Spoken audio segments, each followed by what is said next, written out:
pienākusi vasara, es teiktu, un strauji tuvojas šī raidījuma sezonas beigas. Un man liekas, ka kopā ar siltumu un to ķermenisko komfortu, kādā mēs tagad visi grimstam, ir arī tāda pastiprināta vēlme, tā sirdī, tā emocionāli arī justies komfortā un laimē. Un, protams, tie ceļi, kā cilvēki mēģina šo sajūtu sasniegt, ir ļoti dažādi. Bieži vien tas, par ko citi brīnās un varbūt pat nosoda, ir pats labākais kādam.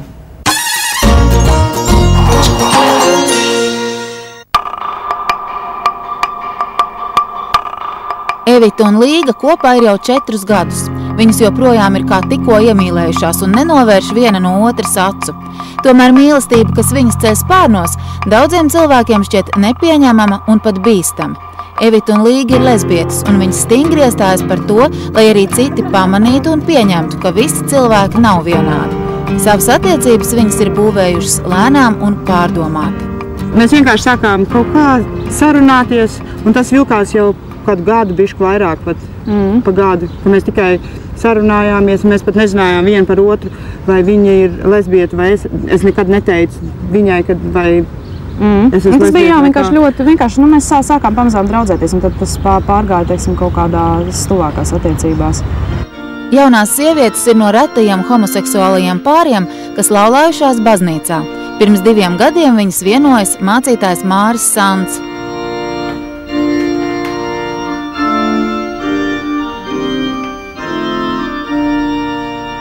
Mums bija ļoti tāda, var teikt, privāts tas pasākums. Tur bija mūsu mammas, tēti nebija, bet mums bija draugi tādi tuvākie, un tas bija ļoti tāds mīļš pasākums. Mums absolūti viņš nebija tur, teiksim, kā cilvēki gatavojās tur, kā parasti kāzām, tur, es nezinu, pusgadu iepriekš šoja kleitas un ņemās. Mums bija baigi vienkārši, un mums šausmīgi tas patika īstenībā, ka mēs burtiski tās pašas dienas rītā vienkārši nopirkām kaut kādas šampaniešas vēl un skrējām, un liekas, iepriekšējā dienā pat vēl nopirkām kaut kādas drēbes un kaut ko. Tas bija kaut kā tik šausmīgi tā, aizkustinoši vienkārši, kā mēs paši spērāmies par to visu, pirkām gradzenes. Mēs ravējām dārzu, mums ir netīri nagi.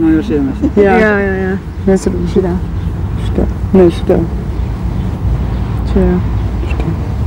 Mēs vienu otru mīļu devējam par sieviņu un kaut kā, es nezinu, visa, teiksim, mums tā uztvere ir tāda, ja, ka tas, protams, tā simboliski pat uzliek mums kaut kādus, varbūt, teiksim, ne pienākums, bet tas ir, tad liekas, ka tās attiecības viņas ir tādas vēl tā kā vērtīgākas priekš mums. Abām ir bijušas arī citas ilglaicīgas attiecības, taču viņas viena otrā ir atradušas savu īsto cilvēku. Viņas neslēp sarūktinājumu par Latvijā valdošo homofobismu, taču ir priecīgs, ka vismaz tuvāko cilvēku lokā šis kopdzīves modelis ir akceptēts un rāda draugi paziņas, pieņem viņas tādas, kādas viņas ir. Parasti par homoseksuāliem pāriem saka, būtu labi, ja jums būtu iespēja, teiksim, regulēt savas mantiskās attiecības. Ja, bet mēs jau nerunājam tikai par to. Mēs runājam par to, ka mēs vēlamies, lai valsts mums pasaka, ka mēs esam tieši tikpat labi cilvēki, cik citi cilvēki, jo mēs neredzam iemeslu, kāpēc, lai tā nebūtu.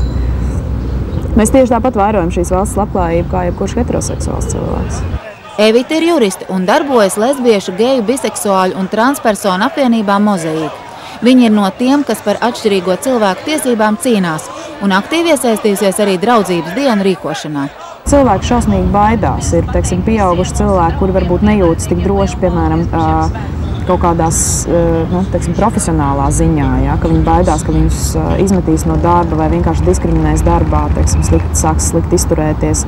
Cilvēki, kas baidās no savām ģimenēm, kas joprojām slēpjās, kuri varbūt, teiksim, 30 gadus, dzīvo attiecībās, ja, teiksim, homoseksuālās, un joprojām viņu vecāki to nezina, ja, ka tas tiek pavērsts apmēram tā, ka mēs ar draugu kopā īrējam dzīvokli. Ja. Šī situācija nav normāla, un tas arī ir, ko mēs gribam risināt, jo tā jau ir spriedze gan šo cilvēku attiecībās, gan viņi izliek šo spriedzi, teiksim, varbūt uz apkārtējiem cilvēkiem. Viņi nejūtas brīvi, un tas ir ļoti sāpīgi, jo šo stāstu tiešām ir ļoti daudz par to, kā cilvēki, teiksim, neatklājoties un slēpjoties, kā viņi cieš un viņi varbūt liek ciest citiem cilvēkiem. Tāpat, teiksim, daudz homoseksuāli cilvēki, kas ir apprecējušies ar pretējā dzimuma cilvēku, un tas ir nožēlojami, tas ir sāpīgi gan viņiem pašiem, gan viņi dara pāri taču tam otram cilvēkam. Tas nevienam neko labu nenes. Līgai ir ievērojami sporta sasniegumi. Viņa ir pārstāvējusi Latvijas valsti Sidnejas Olimpiskajās spēlēs, ir bijusi Eiropas junioru čempionātu uzvarētāja vieglatlētikā, un viņai pieder arī Latvijas rekords daudzcīņā. Līga joprojām ir Latvijas labākā lodes grūdēja. Pašreiz viņa ASV studē fizioterapiju un sporta pedagoģiju, vēl atlikuši 2 semestri. Kaut arī Amerikā plaši izplatīta dažādu veidu neiecietība. Uz savas ādas viņa to tomēr neizjūt. Bet manā universitātē es esmu vienīgā lesbieta. Tas, protams, nav taisnība, bet man ir Abelēnas Kristīgā universitāte, un tieši tāpēc cilvēki arī tur neatklājās, bet tur arī nevienu nenosoda.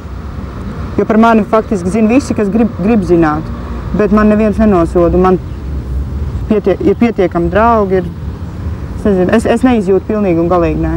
Tas, protams, nav viegli, jo mēs faktiski pavadām ilgāku laiku 2 reizes gadā kopā. Mēs vienkārši dzīvojam no tā brīža, kad mēs esam šķīrušās, tad mēs vienkārši dzīvojam tās savas atsevišķās dzīves atkal līdz tam mirklim, kad mēs tiekamies, mēs gaidām vienkārši to mirkli, kad tas atkal būs. Jo galvenais jau nav tieši tā kā fiziskais kontakts, ja mēs varam sarunāties, es zinu, kā viņas diena paiet, es zinu, ko viņi domā, es zinu, ko viņi apēda pusdienās, vai viņi ies pusdienās, vai viņi neies, vai viņi vakarā sēž darbā, vai viņi nesēž darbā, vai es viņu gaidu Skype'ā, internetā. Evita cer, ka arvien vairāk homoseksuālu cilvēku Latvijā iznāks no skapja. Tā šajā vidē sauc brīdi, kad cilvēks pārstāj izlikties par to, kas viņš nav. Evita uzskata, ka nesen notikušās draudzības dienas tomēr ir devuši sabiedrībai ko pozitīvu. Ja ne vairāk, vismaz atgādinājuši citiem, ka savādāki cilvēki ir. Viņuprāt, nevajadzētu pieļaut, ka no Latvijas cilvēku masveidā aizbrauc nevien ekonomisku apsvērumu dēļ, bet arī tādēļ, ka viņu tiesības šeit tiek ierobežotas. Abas nenoliedz, ka ļoti gribētu arī bērnus, lai arī kā šāda ideja šķistu bīstam lielai sabiedrības daļai. Mēs faktiski pat varbūt gribētu 2 labākajā gadījumā, ka vienu laistu pasaulē Līga un vienu es. Un mēs šo situāciju domājam risināt ar mākslīgās apakļošanas palīdzību. Bet tas, jebkurā gadījumā, tas jau vēl nebūs tagad. Tā kā es domāju, pēc kaut kādiem dažiem gadiem tas noteikti varētu tā būt. Un, protams, ka tas bērniņš būtu ļoti plānots un gribēts. Bet mēs noteikti gribētu to darīt. Bet jautājums, protams, par to, vai šai valstī. Jo iespējams, ka šai valstī tam bērnam vienkārši būtu grūti augt, ņemot vērā, to saspringtību, kas valda sabiedrībā šobrīd. Kā jau visi cilvēki uz pasaules, kas atraduši savu liktenīgo otro pusi, Evita un Līga cer kopā nodzīvot līdz mūža galam. Jūs jau teicat, man gribēs šķirties, es tik un tā vilkšos līdzi. Citādi jau droši vien nav jēgas precēties. Jo mēs arī citreiz smejamies savā starpā. Tas pat ir, piemēram, ja mēs gribētu šķirties, tad atkal būtu jāveido kaut kādas jaunas attiecības. Tur atkal ir kaut kādas tās tikšanās, kaut kādas tās runas, ka mēģina izlikties labāks nekā ir, bet tas tā pa jokam. Bet citādi nē, protams, ka mēs plānojam savu dzīvi kopā un gribam būt kopā.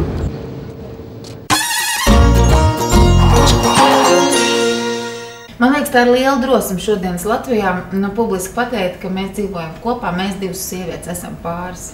Ņemot vērā to, kādas ir bijušas pēdējā laikā diskusijas, debats un sabiedrības attieksme pret šādām ģimenēm, es teiktu, līdz ar to tad cilvēkam ir jāsaņem daudz lielāka šī drosme, jo ir jāpasaka ne tikai savai ģimenei un draugu lokam, bet tiešām arī jārēķinās ar plašāku sabiedrības attieksmi. Es, protams, saprotu, ka tādas lietas ir pārsteidzošas un ka cilvēkiem virtuvē varētu gribēties par to diskutēt un izteikt viedokļus un tam līdzīgi. Bet tas, kas man tomēr pārsteidz vienmēr ir, kāpēc tik ārkārtīgi uzbrukoša tauta kopumā ir.